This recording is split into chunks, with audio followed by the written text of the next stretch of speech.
The transformation of meat from a food that animals produce while living as nature shaped them into a product of industrial uniformity has generated dietary consequences that nutritional science is still catching up with.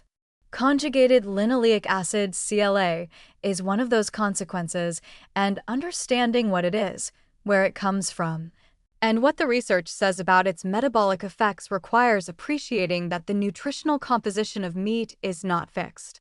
It varies substantially depending on what the animal ate. Grass-fed and pasture-raised ruminants, cattle, sheep, goats, contain significantly higher concentrations of CLA than their grain-fed counterparts raised in confinement operations. This is because CLA is produced in ruminant digestive systems through a process called biohydrogenation, and the extent of this production is directly tied to the animal's diet. Pasture-raised animals consuming diverse grasses and forbs produce CLA at rates 3 to 5 times higher than grain-fed animals.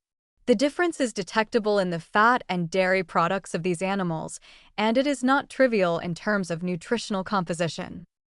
CLA's potential metabolic effects have been studied reasonably extensively, and the findings are modestly positive with important nuances.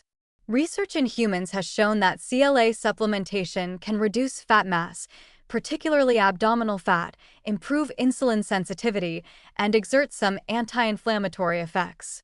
These effects are not dramatic. CLA is not a fat loss miracle, and anyone who frames it that way is overselling the evidence. But the consistency across studies, combined with an established biological mechanism involving CLA's interaction with PAR nuclear receptors that regulate fat cell metabolism, suggests the effects are real. Here is where the nuance becomes essential. Most commercially available CLA supplements contain synthetic CLA isomers produced through industrial chemical processes, and the mix of isomers in these supplements differs from naturally occurring CLA in grass-fed dairy and meat. Specifically, synthetic supplements often contain relatively high amounts of the trans, 10, cis, 12 isomer, which appears to drive some of the fat loss effects, but also has raised some concerns in research about effects on insulin sensitivity and liver fat in certain populations. Naturally occurring CLA from grass-fed animals is predominantly the cis, 9, trans, 11 isomer, which has a somewhat different and generally more favorable biological profile. This is an area where the natural food source genuinely differs from the supplement in ways that matter, and the distinction should inform purchasing decisions.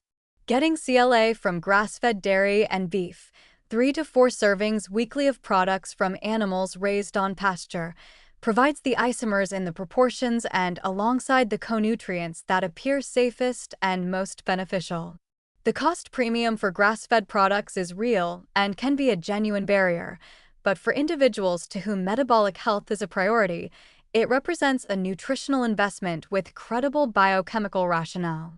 Whole milk yogurt from grass-fed cows, aged hard cheeses from pasture-raised animals, and grass-finished beef provide the most accessible dietary CLA with the most favorable isomer profile.